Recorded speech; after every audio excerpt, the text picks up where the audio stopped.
dia. La veritat és que en Jordi Serrano me l'ha posat molt complicat, perquè intervindre entre Jordi Serrano i el Serrano és una cosa francament difícil, menys amb el temps que ens hem donat el Joan Carles i jo, 5-10 minuts. Però vaja, jo intentaré situar algunes coses que jo crec que convindria, per les que convindria d'una banda mantenir l'OPEC i algunes de les qüestions que jo crec que en aquests moments són importants i haurien de ser objecte de debat al nostre país. L'any passat semblava que no tindríem una nova edició de l'OPEC, doncs tenim una nova edició de l'OPEC i l'any que ve tornarem a tenir una nova edició de l'OPEC. I jo crec que hem de garantir aquest espai perquè és bo, perquè ens permet parlar de les idees, de les propostes, treure conclusions i perquè segurament és dels pocs jocs on d'una manera lliure, oberta, es poden plantejar aquelles coses que més preocupen els ciutadans i les ciutadanes. Segurament, universitats com l'OPEC tindran molt més de sentit tal com veiem que van les coses de cara al futur al nostre país. Jo he buscat un vell lema dels anys 30 que tenint en compte què passa a les universitats avui, sobretot què passarà demà a les universitats, potser es tornarà a estar de plena actualitat. Aquell lema que diu instruir-vos i sereu lliures, associar-vos i sereu forts, estimeu-vos i sereu feliços. Si això el situem amb una cançó d'en Raimon que diu si sols els rics estudien, només els rics sabran, doncs crec que és un element més que suficientment important per tal de poder mantenir el debat, la iniciativa de la UPEC com un estímul a l'estiu per tal de poder reunir-nos tots plegats i treure conclusions, de posar damunt de la taula algunes idees de futur.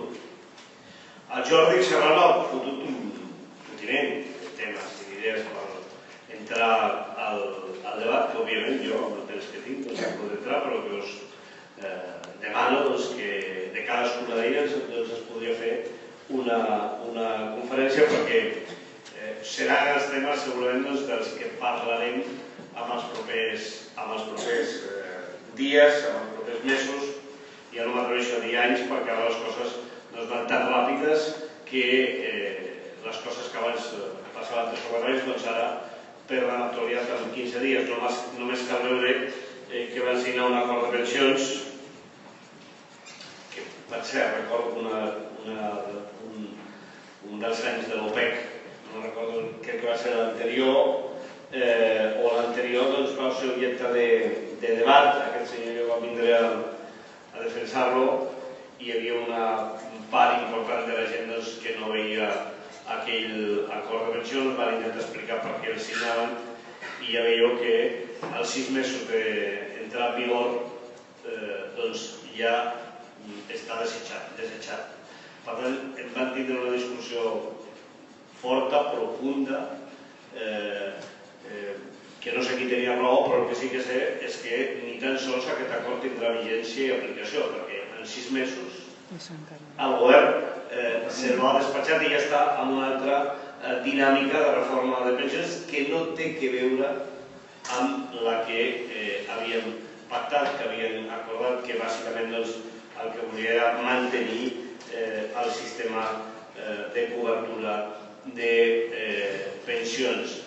És en aquest sentit, en el sentit que ara mateix venim d'una roda de premsa amb Pau i Solidaritat, amb Justícia i Pau, efectivament, en Justícia i Pau l'Arcadi, que el tindreu també com a conferenciant a l'OPEC, amb l'OCU, justament per situar una cosa que sembla tan raonable que ningú diria que sí. Si tenim unes entitats financeres que hem comprat amb els nostres diners dels ciutadans i les ciutadanes, aquestes entitats financeres tenen un fons d'habitatge que podria abastir la necessitat d'habitatge que té el país. Sembla que el raonable és que el posessin a disposició dels ciutadans a través de les administracions per tal que es pogués lligar la necessitat amb l'estoc que potser s'està fent malbé que hi ha en aquests moments d'habitatge. Una cosa que està raonable i que a més l'Arcadi l'explicava d'una manera tan senzilla i tan clarivident a la roda de premsa, tindrem per allà. Serà un altre dels camins que iniciarem i que tindrem per allà. Jo crec sincerament que les esquerres polítiques i les esquerres socials, o els moviments socials i les esquerres polítiques, necessitem trobar punts de compromís, punts d'entesa, punts d'acord que ens ajudin a avançar amb les necessitats de la gent.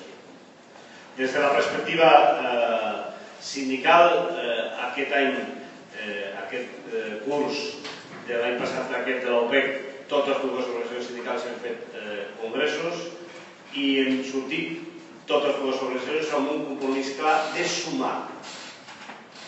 sumar la riquesa que representa en aquests moments que hi hagi tants col·lectius socials creats a l'entorn de tot un seguit d'elements que segurament són la gran riquesa per poder avançar de manera unitària, un dia uns apoyant uns temes, un dia els altres apoyant uns altres temes. Hi ha un gran interès en dividir-nos, nosaltres no ens deixarem, de manera clara.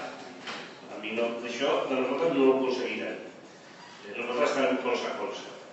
Com deia el Joan Herrera amb un acte fa poc a l'APAC, ni un pas endavant ni un pas enrere, al costat.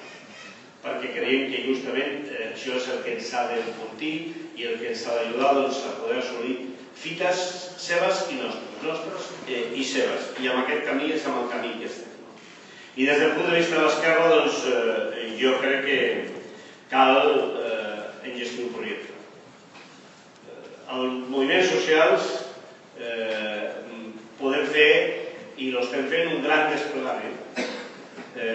Podem tenir una gran vitalitat, però la història demostra que això ha de tenir una plasmació política, que és obvi que és plural, que és obvi que no pot ser ni oir a una única referència partidària, però que en tot cas la societat necessita aquest esforç de la política per poder endegar un gran projecte social. I en relació al tema nacional, jo he de dir també que segurament que seria bo fer un esforç en relació al dret a decidir, perquè a mi em fa l'efecte que el dret a decidir també pot ser un punt de trobada. Catalunya segurament que des de la perspectiva independentista o des d'una altra perspectiva hi ha una majoria de gent que exigeix que es pugui fer a partir del dret. El federalisme sempre s'ha construït a partir de compartir sobiranies, que sovint això no s'explica. El federalisme no és la descentralització, és el compartir sobiranies.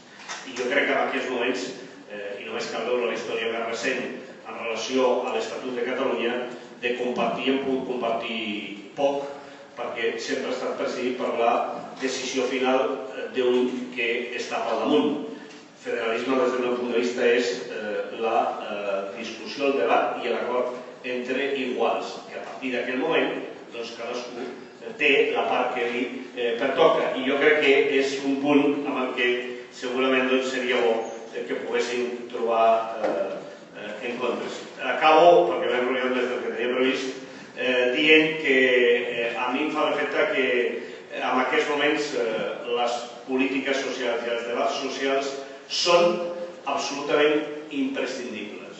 Perquè si aquest país no fa aquests debats socials i anem acompanyats en aquest moment històric que vivim només del debat nacional, crec que finalment el debat nacional es pot trobar en frustració per una part molt important de la ciutadania. I és en aquest sentit que jo crec que hi ha d'haver una combinació entre tots els debats. Moltes gràcies per la vostra atenció.